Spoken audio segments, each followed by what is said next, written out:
I feel it's essential for RAS assessors to do a really comprehensive job, to have a greater knowledge of service provision. And I think it's easy to, as you're training and starting out, to learn this is what my role is, and I learn the assessment tool, and I learn how to write a support plan, and I call the clients, and I know how to get onto the portal, and all of that is absolutely important. But to really deliver a great service or to be the best assessor you can be, you need to understand how you fit into the greater my aged care world, which is a daunting task, and it's something that you'll continually come back to as your knowledge increases.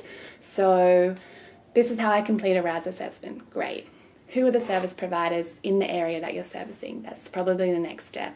Get to know these providers. What do you actually offer? Sometimes there's discrepancies, sometimes there's availability but they're not actually available, or sometimes they're listed as cleaning but you know after a while that they only offer transport. And they're the things that you start to wean out the more that you're in the role. From there, what happens next if they go into ACAT? At first it's just a referral to ACAT. That's fine, tick the box, you've done your job.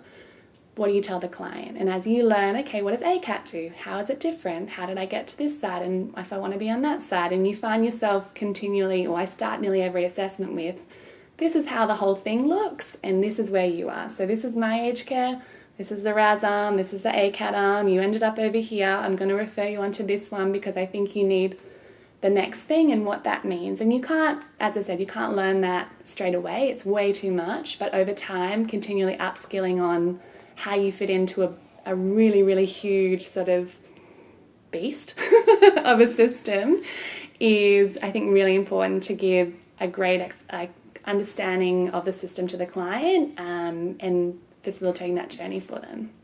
And I think one more thing, managing client expectations. So we're moving through, historically a lot of services were free of charge. That's not necessarily the case anymore.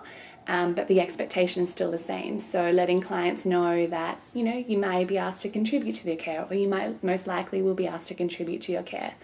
Is this a problem? Just so you're aware, however you want to phrase it. You don't need to know the cost of everything, but that's an important thing to make clear from the beginning. Same with, this is what's going to happen after the assessment finishes. So I finish my role, don't just leave it there, kind of explain what to expect. So your referral's been issued, you can expect a call from one of the organisations that provides cleaning, and they'll call you. They're a little bit booked out at the moment, so you might hear from them in a couple of weeks, but you'll definitely hear from someone.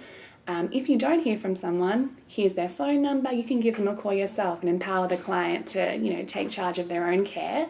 But I think as much as you can manage expectations and explain the process is also really helpful.